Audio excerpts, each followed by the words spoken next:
Hello everyone, नमस्कार, राधे राधे सभी को, वंदे मातरम। आरपीएफ कांस्टेबल की वैकेंसी के नोटिफिकेशन के बारे में मैं बात करने वाला हूं। बहुत सारे लोग परेशान हैं, सर आपने पिछली बार हमारी तैयारी करी थी, तगड़ी करवाई थी, इस बार कब से करवाने जा रहे हो और कैसे कैसे क्या प्रोसेस है, सब कुछ बता दो।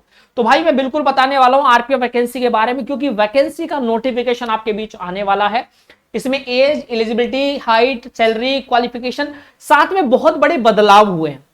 हर चीज में बदलाव हुआ है। बदलाव का कारण क्या, सारी बात करेंगे। वीडियो आपके लिए, चैनल को सब्सक्राइब कर देना। और सबसे अच्छी बात है कि मैं इस चैनल पर रोजाना आपकी तैयारी करा रहा हूं, शाम को 8 बजे फ्री कंटेंट के लिए इस चैनल बना है और आप लोग सब्सक्राइब कर सकते हैं बिना डर के। आइए तो बात करते हैं आरपीएफ की इस वैकेंसी के बारे में, वो कड़वा सच जो आपको अनदेखा अभी तक आपने किया है या आपसे कराया गया है। देखो पहले क्या होता था कि हमारी जो आरपीएफ की वैकेंसी थी, आरपीएफ को जो कंडक्ट कराता था वो हमारा कौन कराता था, हमारा आरआरबी कराता था, यानी कि रेलवे बोर्ड कराता था। अब इसको एसएससी कराएगा, ये तो आपको पता ही चल गया होगा। तो रेलवे की परीक्षाओं में बड़ा बदलाव अब आपको देखने को मिला है। पहले जो परीक्षाएं थी टीसीएस जैसी प्राइवेट एजेंसी कराती थी, ठीक है, पर अब क्या हो गया, अब आरआरबी द्वारा खुद परीक्षाएं कराई जा रही हैं। अपना रेल मंत्री जो अश्वनी जो वैष्णव है, उनका बयान भी आपने सुना होगा। और रेलवे अपने स्वयं के स्कूलों और वर्कशॉप के माध्यम से आपकी जो परीक्षाएं हैं वो सब कराएगा। किसी भी प्राइवेट कंपनी को अब टेंडर नहीं देगा। और रेलवे भर्ती बोर्ड अब पूरी तरीके से स्वतंत्र और आत्मनिर्भर बन रहा है धीरे धीरे। अब सबसे बड़ी चिंता की बात है कि सर हमने सुना है कि आरपीएफ की वैकेंसी को एसएससी जीडी के अंदर इंक्लूड कर दिया गया। जी हाँ साथियों, एसएससी जीडी के अंदर इसको इंक्लूड कर दिया गया है। एसएससी जीडी की जो वैकेंसी का नोटिफिकेशन है, इसी अगस्त के लास्ट वीक या आपको सितंबर के फर्स्ट वीक में आपको देखने को मिल जाएगा। मतलब आपका जो फॉर्म है अगस्त के लास्ट तक आप ये समझ लो कि आपके फॉर्म आपके आ जाएंगे। तो यहां पर अब क्या बदलाव होगा, तो ऐसा जो आरपीएफ कांस्टेबल है या आरपीएफ एसआई हो, ये अब एसएससी जीडी में शामिल हो गया। तो यानी कि जो 10th लेवल आपका ये था, योग्यता 10वीं पास है एसएससी जीडी में, आपको पता होगा, ठीक है। तो जो एसआई वाली पोस्ट थी वो एसएससी सीपीओ में शामिल होने की संभावना आपको देखने को मिल रही थी, क्योंकि ये भी आपका ग्रेजुएशन लेवल में आता है। अब बात ये आ रही थी कि विकास भैया, ये जो हमारी आरपीएफ कांस्टेबल वाली वैकेंसी है एसएससी जीडी में इंक्लूड हो जाएगी, पर आरपीएफ का तो एग्जाम पैटर्न भी अलग है, इसका पैटर्न अलग है, इसका फिजिकल अलग है, इसका फिजिकल अलग है, सब कुछ अलग है।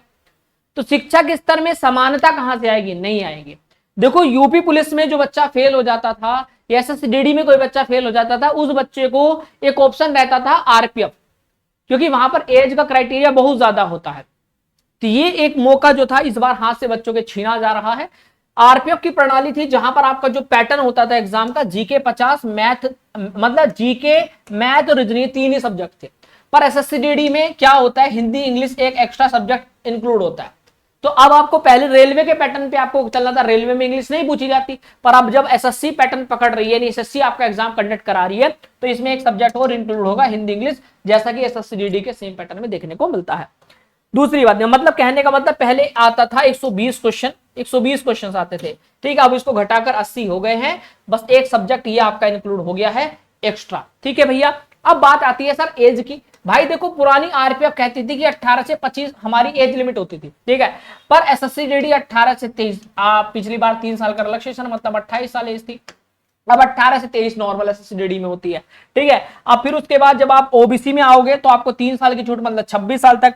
एससी एसटी को 18 से 28, पहले 30 साल तक का बच्चा फॉर्म भर सकता था, और पहले रिलैक्सेशन भी था 3 साल का, मतलब 33 साल तक की युवा को छूट थी एससी एसटी में, अब वो भी खत्म हो गई। तो यानी कि अगर इस हिसाब से देखा जाए कि अगर बच्चा आरपीएफ को हटाकर एसएसजीडी में वैकेंसी को इंक्लूड किया गया है, तो यहाँ पर 2 साल का भारी नुकसान तो यहाँ पर देखने को मिल गया। सबसे पहला तो पहला नुकसान मैंने आपको बताया, बच्चे को कहां, सिलेबस में सबसे पहला नुकसान देखने को मिला।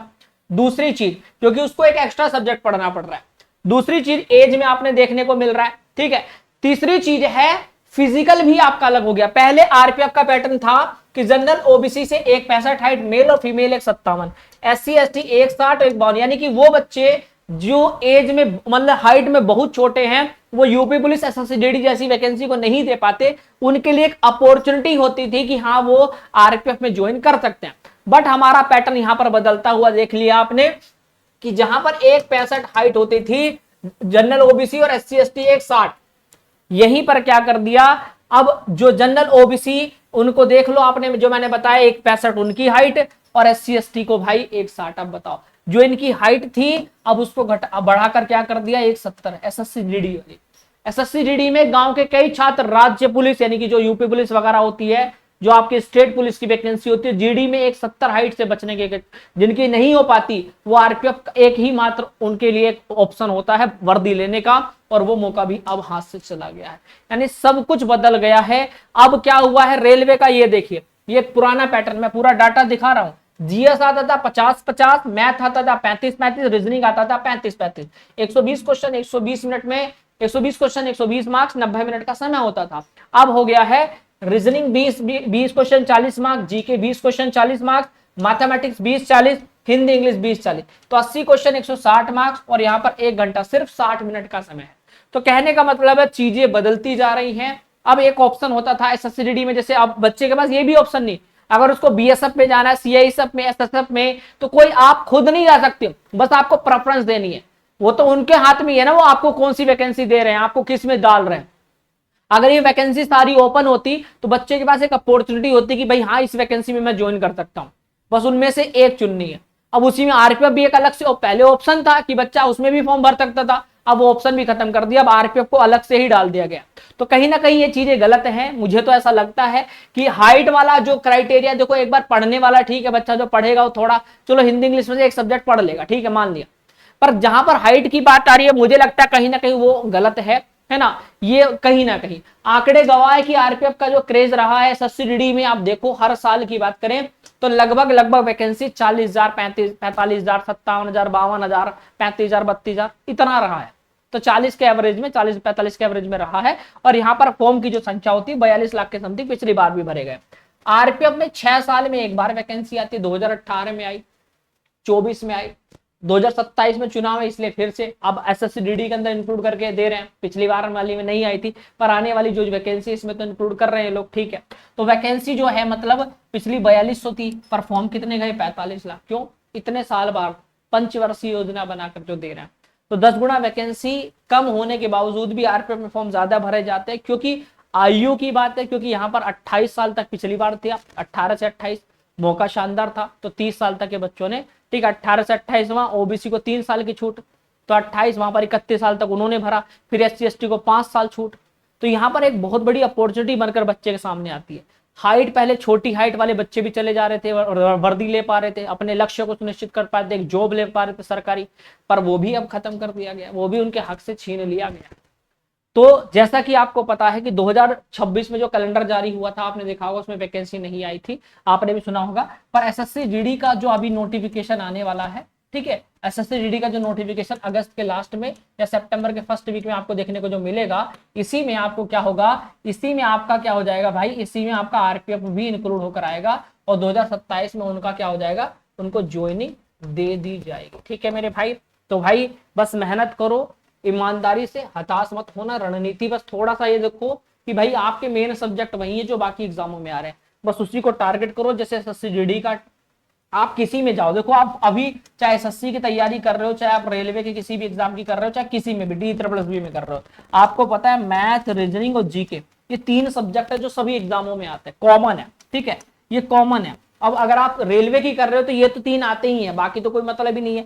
तो बस आपको एक एक्स्ट्रा इंग्लिश पढ़ना है। अगर आपको हिंदी आपको आता है, देखो हिंदी क्या है, सिर्फ यूपी पुलिस में आती है, बाकी एसएससीडीडी में आती है, बाकी एग्जामों में काम नहीं आता। अगर आपको हिंदी में इतना वो नहीं है तो थोड़ा इंग्लिश में मेहनत कर लेना, दोनों एक ही बात है, चाहे हिंदी चाहे इंग्लिश में।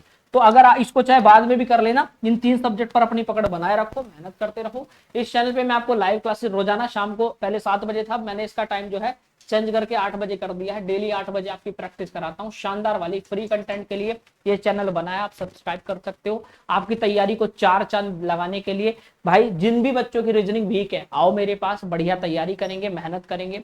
और भाई आप सबसे एक रिक्वेस्ट है, चैनल को सब्सक्राइब कर लेना। फ्री कंटेंट डेली शाम को 8 बजे इस चैनल पर मिलता है।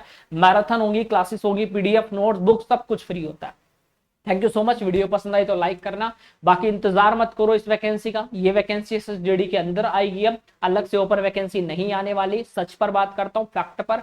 दूसरी बात यह है कि जिस भी एग्जाम की तैयारी कर रहे हो करते रहो, वैकेंसी का नोटिफिकेशन आएगा तुरंत तैयारी कराऊंगा। पिछली बार 1000 1500 बच्चे लाइव पढ़ाए इस चैनल पे, और मेरे भाई फिर से वही करेंगे, आपका बस साथ चाहिए। नमस्कार। बाकी प्लेलिस्ट यहाँ पर आपकी चैनल पर है, एक बार जाकर देख सकते हो, व्यू देख लेना, कंटेंट देख लेना, आपको बहुत पसंद आएगा।